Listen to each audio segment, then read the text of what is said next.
제목은 예수의 신성과 구원이란 제목으로 말씀을 나누기를 원합니다. 우리가 지난주에는 삼위일체 하나님에 대해서 이야기를 했고요. 오늘은 예수 그리스도의 그 신성에 대한 부분을 언급할 것이고, 다음 주는 성령 하나님에 대한 이야기를 할 것입니다.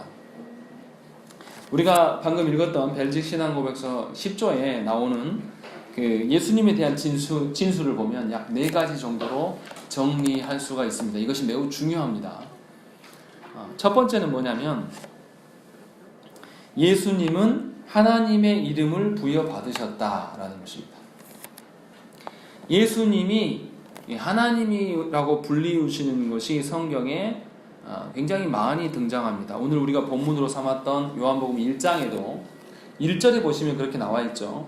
태초에 말씀이 계시니라. 이 말씀이 하나님과 함께 계셨으니 이 말씀은 곧 하나님이시라 라고 이야기하는 것이고, 14절에도 말씀이 육신이 되어 우리 가운데 거하시매 우리가 그의 영광을 보니 아버지의 독생자의 영광이요 은혜와 진리가 충만하더라 라고 하면서 예수께서 하나님이심을 분명하게 언급을 하고 있습니다. 이것에 대해서는 요한 사도만 이야기하는 것이 아니라 우리가 아는 오늘 벨직 신앙고백에서 나온 것처럼 사도 바울도 동일한 고백을 하고 있고, 또 그것을 교회들한테 권면을 하고 있습니다.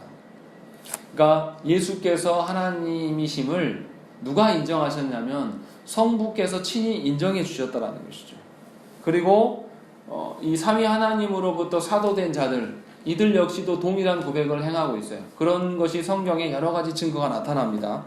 그런 걸 봤을 때 예수님은 하나님으로부터 하나님 되심을 인정받으신 분이다라는 것을 첫 번째 이야기를 하고 있는 것이죠. 그러니까 우리가 삼위일체 하나님을 이야기할 때, 예수 그리스도를 이야기할 때 어떤 두 번째 어떤 힘의 능력이나 어떤 서열로서 두 번째 하나님으로 보면 곤란하다는 것이죠. 성부께서 동일한 하나님으로 인정하고 계시고 그렇게 불러주시고 계신다는 것이죠. 그렇기 때문에 우리가 그렇게 믿어야 되는 것이죠. 두 번째는 뭐냐면, 이 예수님이 하나님이시기 때문에 성부의 동일한 신적 속성을 가지신다는 것이죠. 그러니까 그 모든 하나님의 속성들이, 그러니까 삼위가 갖고 계신 그 하나님의 속성들이 그리스도의 속성들과 동일하다는 것이죠. 그 중에서 이제 오늘 이 벨직 신앙고백서에서는 2가지 정도 이야기를 해요. 예수님은 영원하시다라고 이야기해요. 이 영원하시다라는 것을 어떻게 표현하고 있습니까? 첫째 단락에 보시면 이렇게 되어 있죠. 우리는 예수 그리스도께서 당신의 신성에 따라 하나님의 독생자이시고 영원으로부터 나셨으며 만들어지거나 창조되지 아니하셨고 라고 되어 있습니다. 그러니까 성부가 계셨을 때부터 이미 함께 존재하신 하나님이시다 라고 이야기를 하고 있는 것이죠. 어떤 예수님께서 성부로부터 만들어진 존재, 성부로부터 어떤 창조된 존재로 봐서는 안 된다는 것이죠. 그러니까 우리가 삼위 하나님 중에서 누가 제일 힘이 세냐, 이 질문 말이 안 되는데, 이렇게 그 관점을 우리가 갖고 있고 성부가 제일이고 성자가 해서 이런 인간적인 눈으로 보면 곤란하다는 것이죠. 그게 아니고 예수님이 하나님이시고 하나님이시기 때문에 성부 하나님이 가진 모든 속성들을 그대로 다 갖고 계시다. 이제 그 의미가 무엇인지를 뒤에 설명할 겁니다. 그래서 예수님이 창조에도 관여하셨고 또 우리의 구원에도 관여하시는 하나님이시다라고 이야기를 하고 있는 것이죠. 자, 그리고 하나님의 속성 중에 또 어떤 것을 이야기할 수 있냐면, 오늘 벨직 신앙고백서에서 이야기하는 것은 예수님이 모든 것을 아신다라는 것이에요. 성경에 그런 사건들이 있죠. 예수님께서 이 나다나엘과 대화하면서 뭐라고 하십니까? 예수님께서 나다나엘을 보면서 내가 너를 언제부터 알았다고 이야기하시죠? 네가 무화과나무 있기 전부터 내가 너를 알고 있었다 라고 얘기하면서 이미 너를 안다라고 해서 나다나엘이 깜짝 놀랍니다. 근데 나다나엘에게만 이렇게 하신 게 아니죠. 우리가 아는 그 사마리아 여인에게 가서도 예수님 뭐라고 하십니까? 네가 남편이 없는 네 말이 맞다. 너는 한 번도 결혼한 게 아니고 6 남편이 있었는데 네가 결혼한 거 아니고 그렇게 사는 거 내가 다 안다. 예수님 말하니까 이제 여인이 깜짝 놀라면서 이제 그 생명의 물에 대한 이야기를 이제 이어서 하죠. 그런 것처럼 예수님께서 하나님이시기 때문에 우리의 어떠함을 다 아신다라는 것이죠. 그런 우리들이 예수님을 믿는 바의 그 의미가 무엇입니까? 예수님께서 다 아시기 때문에 우리의 인생의 어떠함에 대해서 예수께 물어야 되고 예수께 근거하면서 살아가야 되는 것이죠. 이것이 예수를 믿는 겁니다. 그러니까 예수님께서 신적 속성들을 가지셨다, 이 의미가 우리한테 다가오는 것 중에 하나가 뭐냐면 예수님이 다 아시고 영원하신 하나님이시기 때문에 그 하나님이 인간 되셔서 우리의 고난을 함께 해주심에 대해서 우리가 한번 생각을 해봐야 된다는 것이죠. 그냥 우리만 당하는 고난이 아니라 하나님 되신 그분이 친히 고난 당하심, 그래서 우리에게 하나님의 그 어떠하심을 알려주시는 그런 형태를 본다는 것이죠. 그리고 이제 세 번째 벨직 신앙 고백서에서 예수님에 대해서 그 고백하는 것은 뭐냐면, 예수님의 하시는 그 사역은 성부 아버지 하나님의 사역과 동일하다는 것이죠. 하나님의 사역에 포함되고 있다라고 이야기하는 것이죠. 아까도 말씀드린 것처럼 예수님이 무슨 사역에 관여하셨다고요? 창조하심과 또 구원의 사역에서 같이 성부와 함께 일하고 계심을 우리가 알 수 있어야 합니다. 달리 말하면 이것을 뭐라고 할 수 있습니까? 창조와 구원 사역을 달리 말하면 뭐죠? 죄로부터의 자유함, 죄사함에 대한 어떤 사역이라고 이야기할 수 있는 것이죠. 이것이 원래 하나님의 사역인데 예수께서 함께 병행하면서 그 일을 수행해 가시는 하나님이시로 우리가 알고 있어야 한다는 것이죠. 근데 이제 우리가 잘못 이해하면 십자가 구원은 예수만 기억하고 또 창조는 성부만이 하시는 것으로 오해될 수가 있는데 그렇지 않다라는 것이죠. 그러면서 동등한 하나님이시다라고 이야기하는 겁니다. 그런데 예수께서 그렇게 창조하시고 구원하시기 위해 이 땅에 오셨는데 이 종교 지도자들, 서기관들은 그 예수님을 어떻게 했습니까? 예수님의 사역 자체를 부인했어요. 예수님의 사역 자체를 부인했다는 말이 무슨 말입니까? 예수님이 하나님 되심을 부인하였고 예수님이 구원 사역을 위해서 이 땅에 오셨음에 대해서 예수님이 재판받는 과정에서도 말씀하셨지만 도리어 그 이유로 본인이 본인 입으로 하나님의 아들 되심을 언급한 그 이유 때문에 예수님을 어떻게 하죠? 그것을 빌미로 해서 죽이는 대로 몰아가는 것입니다. 그러니까 예수님의 사역 자체를 부인한 인간들인 것이죠. 마찬가지예요. 우리가 그 예수께서 행하신 그 구원 사역에 대해서 우리가 그것을 귀하게 여기지 않고 다시금 그 하나님께서 예수 그리스도로 말미암아서 악에 있던 우리들을 건지셔서 세상에 있던 우리들을 건지셔서 하나님의 교회에 하나님의 자녀들에게 불러놓으셨는데 아직도 옛날 방식으로 그 하나님의 방식이 아닌 세상의 방식으로 행하려는 것은 예수 그리스도의 사역을 무시하는 거예요. 예수 그리스도의 구원 사역을 인정하지 않는 겁니다. 그 구원 사역이 크고 값진 것이고 우리의 생명되는 것인 것을 안다라면 우리가 어떻게 해야 되겠습니까? 우리가 우리 몸을 살피고 우리의 죄에 대해서 예수님께서 성부께서 우리의 죄를 굉장히 싫어하시는 것처럼 동일하게 예수께서 그 일로 희생하셨기 때문에 우리 역시도 그 죄에 대해서 미워하고 죄를 죽이기 위해서 애쓰는 노력이 우리 가운데 있어야 된다는 것이죠. 예수 그리스도의 구원 사역에 대해서 너무 가볍게 생각한다는 것이죠. 죄에 대해서 큰 것으로 여기지 아니하고 아주 가벼운 것 정도로 생각을 해요. 왜냐하면 우리가 늘 들었던 게 뭡니까? 우리의 죄 회개하면 어떻게 한다고요? 용서받는다. 너무나 이것을 남발했기 때문에 그리스도의 구원 사역의 값짐에 대해서 우리가 이해하지 못합니다. 그것을 하나님의 사역으로 받아들이지 않고 하나님의 그 어떠하심 속에 서지 않는다는 것이죠. 이것이 문제예요. 그래서 교회 안에서 가장 값지고 귀한 일이 뭘까요? 구원의 사역이에요. 교회 안에서 밥하고 뭐 청소하고 다른 사역보다 더 중요한 게 뭐냐면 우리의 죄에 대해서 하나님의 뜻을 밝히는 것이고 영혼이 변화되는 일이 가장 중요한 일이에요. 그러니까 교회 안에서 영혼을 담당하는 그런 자들이 제일 중요한 일을 하는 거예요. 그러니까 교회 안에 목양하는 일이 너무 중요한 일이고 또 우리 교회는 아직 뭐 주일학교가 없지만 주일학교 교사들 또 영혼을 부모로서 내 가정 안에서 우리 자녀들의 영혼을 목양해 나가는 것, 이 일이 가장 중요한 일이에요. 그것이 그리스도의 사역에 같이 동참하고 그리스도의 사역을 순종하고 인정해 드리는 방편이라는 말이죠. 교회가 무언가 구제하고 봉사하고 이런 것보다 더 중요한 게 뭐냐면 그리스도의 구원 사역에 우리가 수긍하고 같이 동참하는 형태로 가는 겁니다. 이것이 굉장히 중요한데 실제로 성도들의 삶을 보면 구원의 사역은 누가 하는 것이다, 사역자나 하는 것이다 라고 생각을 하고 아예 안 해요. 심지어 자기 자녀들의 영혼까지도 누구한테 맡깁니까? 일반 교회들 부교육자들이냐 아니면 담임목사들 맡겨버립니다. 그가 그리스도의 구원의 사역에 대해서 동참하지 않는 거예요. 이것은 사역자가 하는 거 이렇게 밀어붙이는. 기도 부부래가 지금 우리한테 그 이야기를 하는 것입니다. 그리고 또 예수님께서 구원 사역만 하신 것이냐? 아니죠. 또 뭐가 남아 있습니까? 다시 오셔서 예수님께서 뭐 하십니까? 우리를 심판하십니다. 하나님의 심판의 사역을 감당하시는 것이죠. 분명하게 요한복음 5장 22절에 보면 우리 한번 읽어보시죠. 요한복음 5장 22절에 뭐라고 써져 있냐면요. 우리 한번 읽겠습니다. 자, 22절 요한복음 5장 22절 읽겠습니다. 시작. 아버지께서 아무도 심판하지 아니하시고 심판을 다 아들에게 맡기셨으니. 예, 분명하게 예수께서 우리의 심판자로 오실 것을 성부께서 다 위임하셨음을 분명하게 우리가 알 수 있다는 것이죠. 그렇기 때문에 우리가 그리스도의 구원 사역과 그리스도께서 심판하실 일을 대해서 조금만이라도 염두하고 수긍한다라면 우리가 죄에 대해서 매우 조심스럽게 살아갈 수밖에 없는 거예요.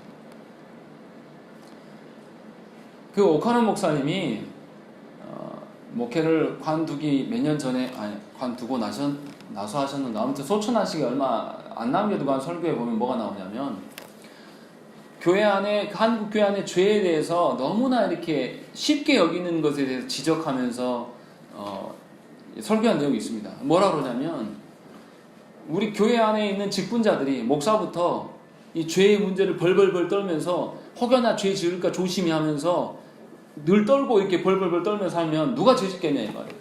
교회 안에서 먼저 된 자들이 중직자들이 하나님 앞에서 먼저 죄에 대해서 두려워하고 그거 앞에서 너무나 두려워하면서 막 벌벌벌 떨면서 살면은 자녀들이 어떻게 죄 가운데 서겠냐요. 그러면서 막 이렇게 책망하는 그런 설교를 들은 적이 있습니다.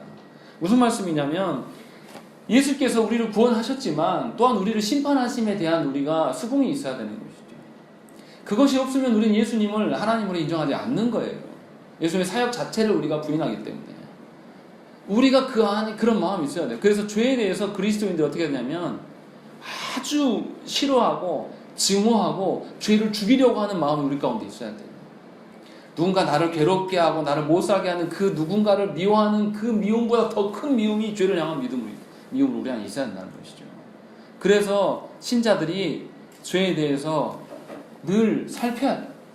그만큼 그리스도인들이 예수께서 우리를 구원하셨기 때문에 우리 안에 죄가 조금이라도 뛰어배길까봐 두려워하면서 늘 우리 자신을 살피고 있어요. 그것이 예수 그리스도의 심판의 사역에 우리가 심판의 사역을 인정하며 그것을 준비하는 자의 태도라는 것입니다. 구원받은 자의 합당한 태도라는 것이죠. 그것을 지금 지적을 하고 있습니다. 그리고 또 기도 두부레가 이제 그 예수님의 하나님 되심을 이야기하는 네 번째는 뭐냐면 예수님께 하나님의 영광이 돌려진다라고 이야기를 하고 있습니다. 그러니까 아들 되신 그 예수께서 성부의 그 영광을 동등하게 받으신다는 것이죠. 모든 공경을 다 받으심을 이야기를 하고 있습니다. 아까 읽었던 말씀 요한복음 5장 23절 말씀 그 뒤에 말씀 한번 보시죠. 거기 보면 그렇게 나와 있습니다. 요한복음 5장 23절 말씀 우리 함께 읽겠습니다. 시작. 이는 모든 사람도 아버지를 공경하는 것 같이 아들을 공경하게 하려 하심이라. 아들을 공경하지 아니하는 자는 그를 보내신 아버지도 공경하지 아니하느니라. 그러니까 다시 말하면 아까 연계에서 이야기하면 예수 그리스도의 사역에 동참하지 않는 자는 예수 그리스도를 공경하지 않는 것이고 예수 그리스도를 공경하지 않는 자는 성부를 공경하지 않는 거예요. 결국은 뭐냐면 하나님을 안 믿는 자인 것이죠. 그러니까 하나님께 마땅히 드려져야 될 그 영광이 예수께서도 동일하게 영광이 간다라면 우리는 당연히 예수님의 사역에 동참할 수밖에 없고 예수님께서 우리 가운데 일하심에 대해서 우리가 의미를 살릴 수밖에 없는 것이죠. 그래서 예수 그리스도께서 우리 안에 계신 것이 중요한 것이에요. 어떤 다른 예수님이 우리의 친구 되신다, 예수님이 우리의 위로자 되신다 이런 측면이 아니라 예수님의 하나님의 되심에 대해서 지금 네 가지 정도로 언급하면서 예수님이 분명히 하나님이시고 성부께서 예수님을 하나님으로 지칭하고 있고 그렇게 계시하여 주심을 우리가 알아야 된다는 거죠. 그러니까 그리스도는 분명하게 인간 되셔서 이 땅에 오셨어요. 사람 되셨어요. 동시에 하나님이십니다. 사람 되심은 어떤 시공간에서 그 일이 있었지만 예수님의 하나님 되심은 영원 전부터 계신 하나님으로서 계신다는 것이죠. 그러니까 예수님에 대한 고백은 어떻게 드러나야 되냐면 하나님께서 받으실 만한 고백이 돼야 돼요. 이게 무슨 의미냐? 우리 입장에서는 우리의 존재가 유한해요. 우리 존재가 늘 변해요.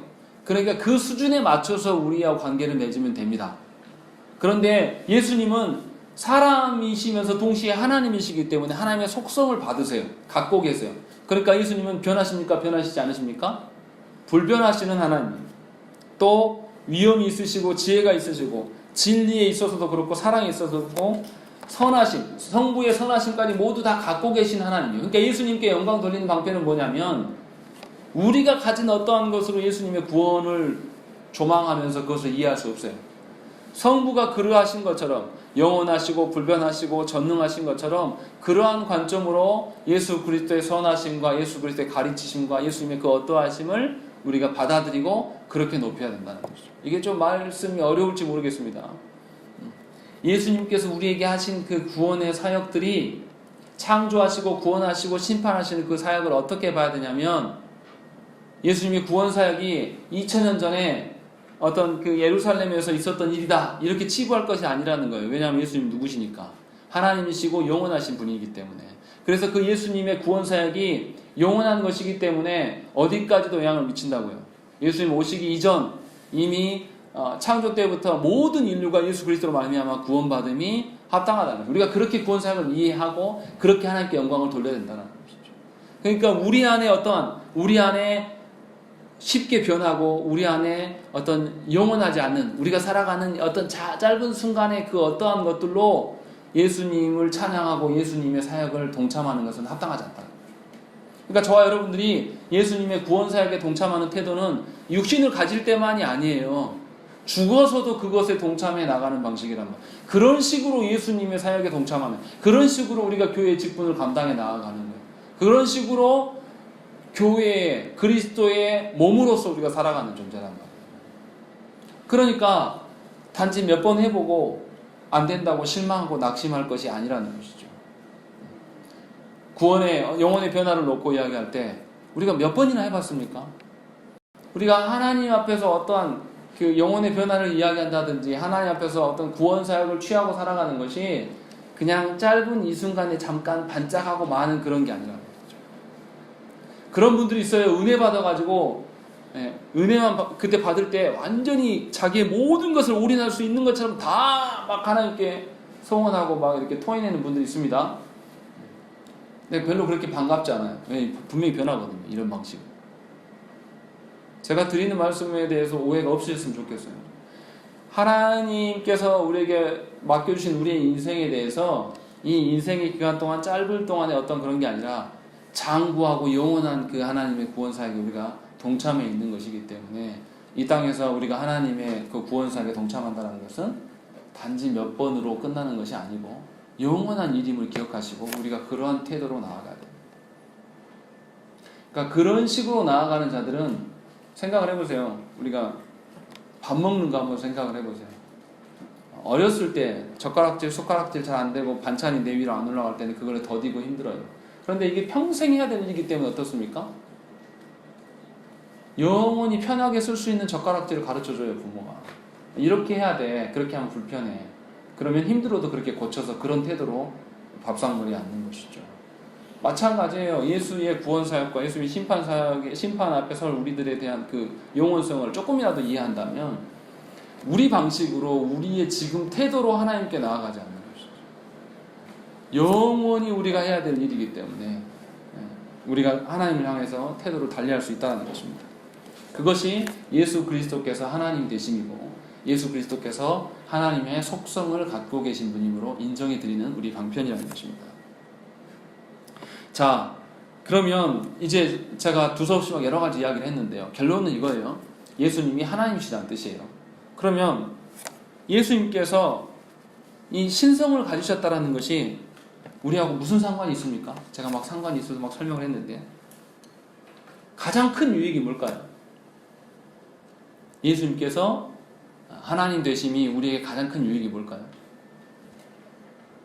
우리 구원이 어떻다라는 것이죠? 믿을만 하다는 것이에요? 믿을만 하지 못하다는 것이에요? 예를 들어서 이런 거예요.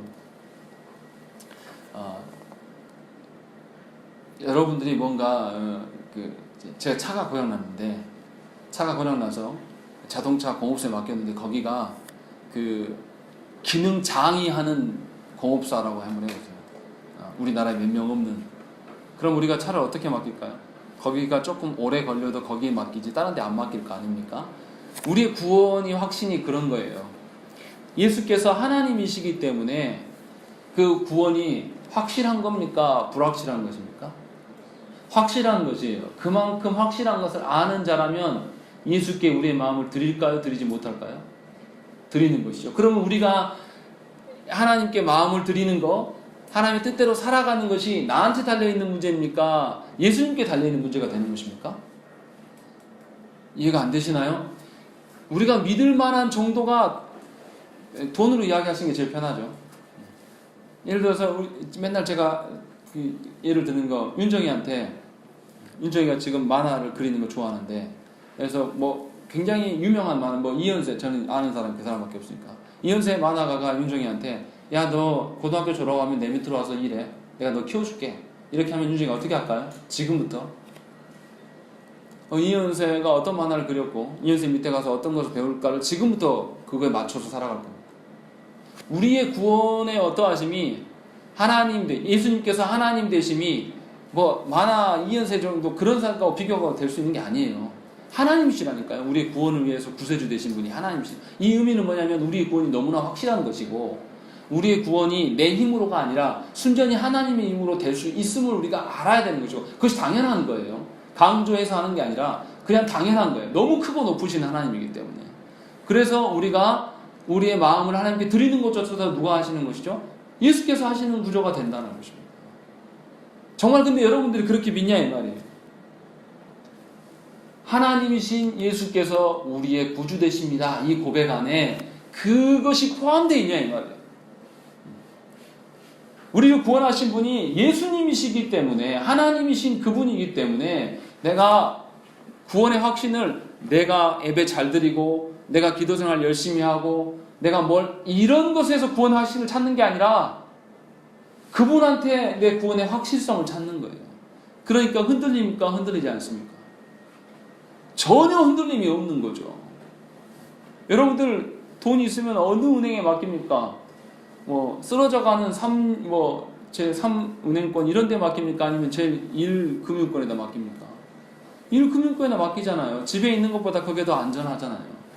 마찬가지로 예수께서 하나님 되신다는 그 의미는 우리의 구원이 너무나도 확실한 것이고, 그렇기 때문에 우리의 마음이 우리한테 있는 것이 아니라 예수께 있는 게 더 안전하다는 것을 다 밝혀주고 있는 거예요. 그 고백 하나에 다 들어가 있는 거예요. 그런데 놀랍게도 우리는 예수님께 마음 두지 않습니다.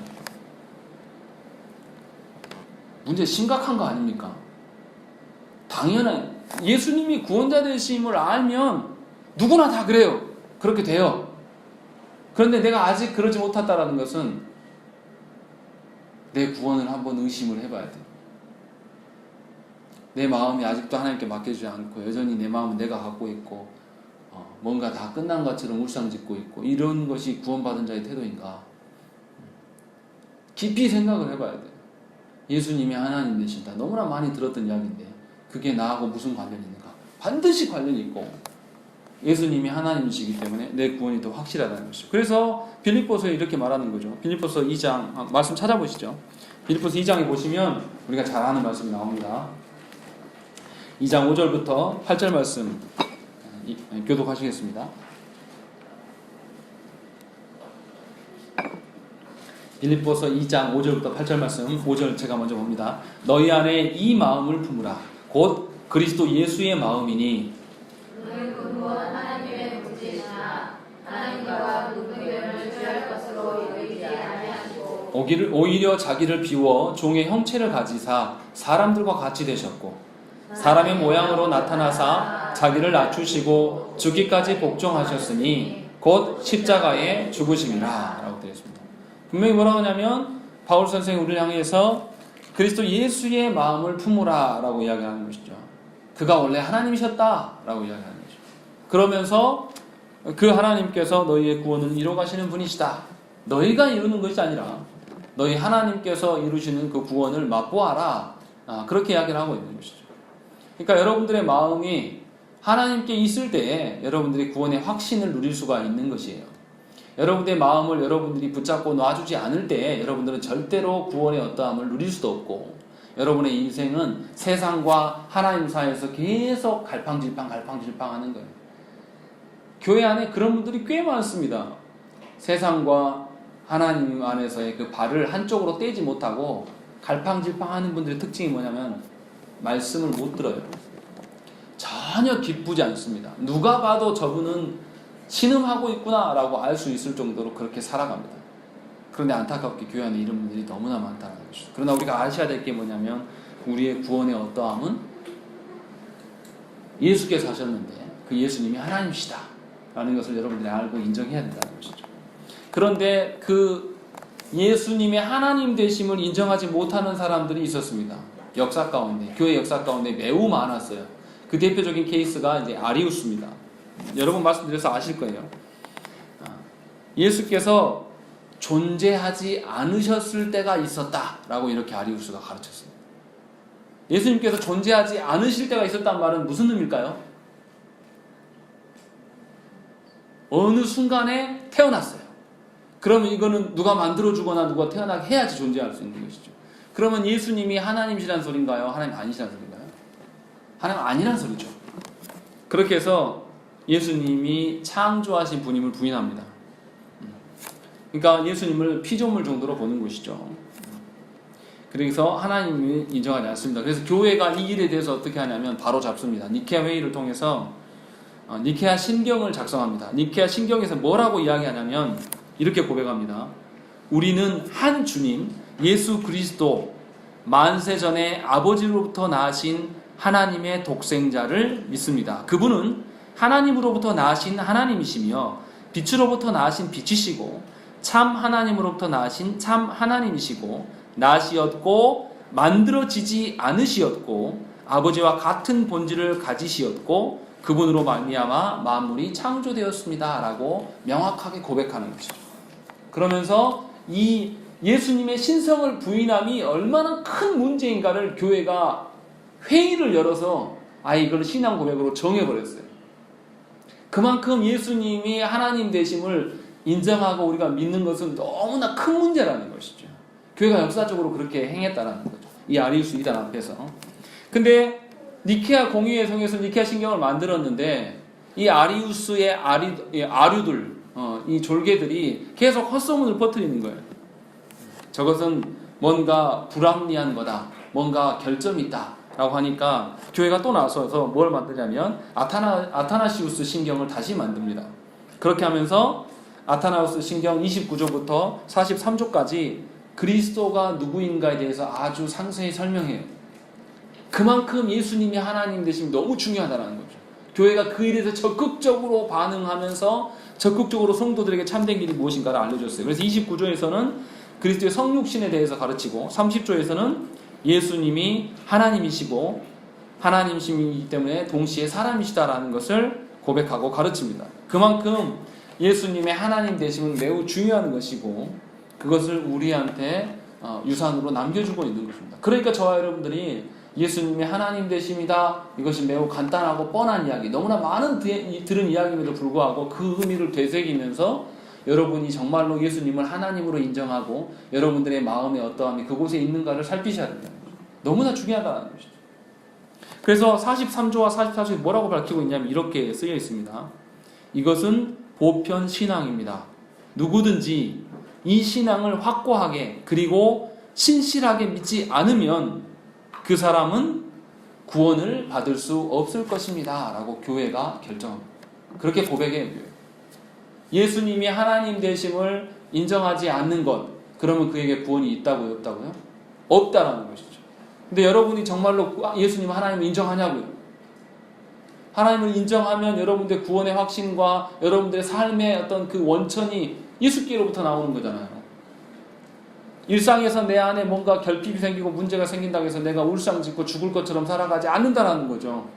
예수님이 하나님 되심을 인정하는 자라면 우리의 구원주 되신 분이 바로 하나님이신데 결함이 없고 완전한 구원인데 그러면 우리가 그것에 근거해서 살아가는 것이 그것이 예수님이 하나님 되심을 믿는 거 아니겠습니까? 그것이 여러분 안에 있냐 이 말이에요. 없다면 하나님께 구해야 돼요. 매우 큰 일이에요. 그것이 없다면 구원이 없다니까요. 이것이 우리 신앙 선배들의 고백이에요. 이만큼 예수님이 하나님 되심에 대한 이 고백이 너무나 중요한 것입니다. 그런데 이 예수님의 하나님 되심에 대해서 부정하는 자들이 옛날에만 있었냐? 현대도 있습니다. 한국 교회 안에 많아요. 어디에 있습니까? 왕국회관에 많이 있습니다. 누굽니까? 여호와의 증인들. 여호와의 증인들이 그 예수님을 부정합니다. 그래서 뭐라고 하냐면 그 예수님의 하나님 되심을 아예 부정하고 예수님이 하나님으로부터 그 창조된 것처럼 설명을 해요. 그렇게 해서 피조물 중에 하나인 것처럼 아리수와 비슷하게 이제 설명을 하는 것입니다. 오늘날 자유주의 신학자들도 그렇게 이야기합니다. 예수님은 사람이다. 그래서 예수님의 기적의 신비의 십자가의 사건들을 다 안 믿어요. 뭐만 믿습니까? 예수님의 어떤 도덕적인 행위들, 예수님이 가난한 자를, 약한 자들을 품는 어떤 도덕성, 이런 것들만 가져와서 믿는 부류들이 있어요. 이들에게는 예수님이 신성을 부인했기 때문에 뭐가 없다고요? 구원이 없다는 것이죠. 그래서 매우 중요해요.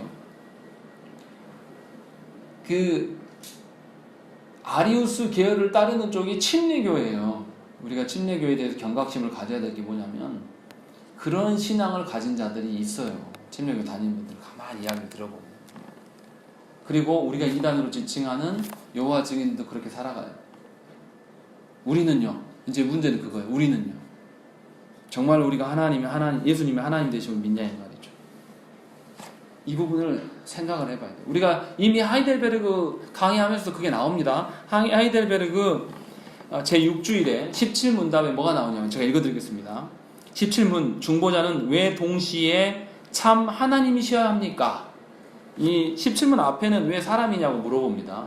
17문에는 왜 하나님이십니까? 라고 물어봐요. 답이 뭐냐면 그의 신성의 능력으로 하나님의 진노의 짐을 거의 인성에 짊어지시며 또한 의와 생명을 획득하여 우리에게 돌려주시기 위함입니다. 라고 되어 있어요.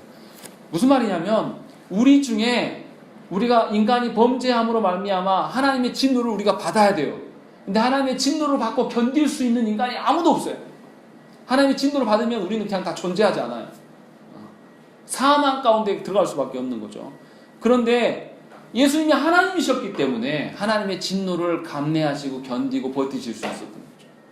우리는 못하는, 우리는 한 번도 하나님의 진노를 받아본 적이 없는, 예수께서 다 받아보시는 그 이야기를 하고 있는 거죠. 그러니까 아까 구원사역을 죄사함으로도 이야기할 수 있는 거라고 말씀드렸는데 결국은 예수님께서 하나님이셔야지 하나님의 진노를 우리 가운데 임하지 않고 하나님께서 걷어갈 수 있는, 그래서 예수님을 다른 말로 또 뭐라고 합니까? 예수님이 하나님과 우리를 화목케 하시는 화목의 어린 양이다 라고도 이야기하는 것이죠. 그러니까 그런 예수님이 하나님 되심이 그런 의미가 있는 거예요. 우리의 죄사함의 문제와 하나님의 진노를 받으시는 것과 또 우리 구원의 어떠함을 설명해주는, 이것이 예수님의 하나님 되심에 대한 이야기입니다. 마지막으로 드릴 말씀은 이거예요. 기독교와 다른 종교가 큰 차이점이 있습니다. 다른 종교들에 대해서, 다른 종교에서 말하는 구원과 기독교가 말하는 구원에 큰 차이점이 있어요. 다른 종교들은 구원이 어디에서 온다고 생각합니까? 자기 자신 안에 있다고 생각을 해요, 구원은. 그래서 어떻게 해요? 구원이라는 것이 인간이 신으로 나아가는 것이 구원이라고 해요. 다른 종교들은. 근데 기독교는 어떻습니까? 구원이 뭐예요? 하나님이 우리에게 오심이 구원이에요. 우리 한 거 있습니까? 없습니까? 없어요. 앞으로도 할 거 없어요. 하나님이 오신 하나님께 우리가 마음을 드리고 살아가는 그거밖에 없는 거죠. 그러니까 구원의 의미가 전혀 달라요. 다른 종교들은 인간이 하나님께 나아간다고 생각해요. 그래서 어떻게 합니까? 인간이 제사를 드릴 때, 다른 종교에서 제사로 신께 나아갈 때 어떻게 해요? 자기 안에 있는 어떤 귀중한 것들, 금은 보화 막 이런 것들을 막 갖고 가서 어떻게 해요? 태국에 가니까 그런 사원이 있더라고요. 그 사원 앞에 소원을 들어주는 신이 저 앞에 그 동상이 있는데 그 동상 앞에 금박지를 갖다 붙이면 소원이 들어진대요. 그래서 그 앞에서 금박지를 파는 장사들이 서 있어요. 그래서 이 관광객들이나 오면 금박지를 막 돈 주고 팝니다. 그러니까 어떻게 해요? 이 사원에서는 금박이 계속 붙어요. 이 신에다가. 그러니까 1년에 한 번씩 그 금박을 털어내서 또 팔아먹습니다. 쏠쏠하지 않습니까? 이런 식의 방식으로 구원을 이야기해요. 그래서 인간의 어떠한 것들을 주워 담아서 그걸 신께 드린다고 생각하는 거죠. 인간이 가야 되니까. 그런데 우리 기독교는 그런 게 하나님께서 우리 가운데 오셨어요. 우리는 오신 하나님에 대해서 알고 그 오신 하나님께 의존하면 되는 것이죠. 그러니까 저와 여러분들이 어떤 인간적인 노력이나 어떠한 열심으로 되어지는 게 아니에요. 그것이 바로 예수님이 하나님 되십니다. 예수님이 하나님이 아니시라면 기독교의 구원도 똑같은 거죠. 예수님도 인간이란 뭐죠? 인간이 인간을 구원하는 형태가 되는 거예요. 인간이 신께 나아가는 형태가 되는 거예요. 그러나 분명하게 그게 아니라는 것이죠. 삼위 하나님께서 우리 가운데 찾아오셔서 우리의 구원을 이루시는 하나님. 그래서 우리 구원자가 하나님이시다라는 것은 엄청난 의미를 함의하고 있고 그 앞에서 우리의 태도가 어때야 될 것을 돌아봐야 되는 것입니다.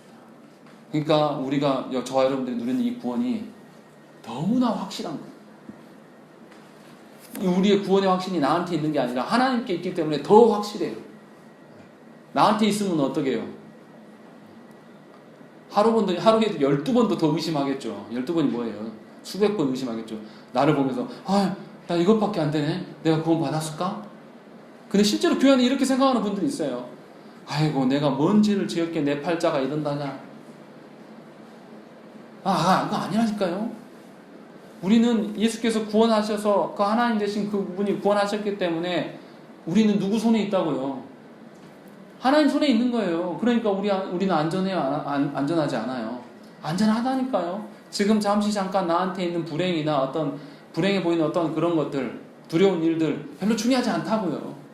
하나님 다 아시니까. 그것에 마음 두지 마시라는 거예요. 팔자 이야기하지 마시라는 거예요.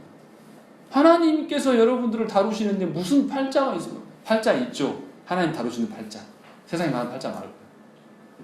그러면 그리스도인들 삶이 어떻겠습니까? 고난 중에도 기뻐할 수 있는 거죠. 물론 저도 장담할 수는 없어요. 고난이 와봐.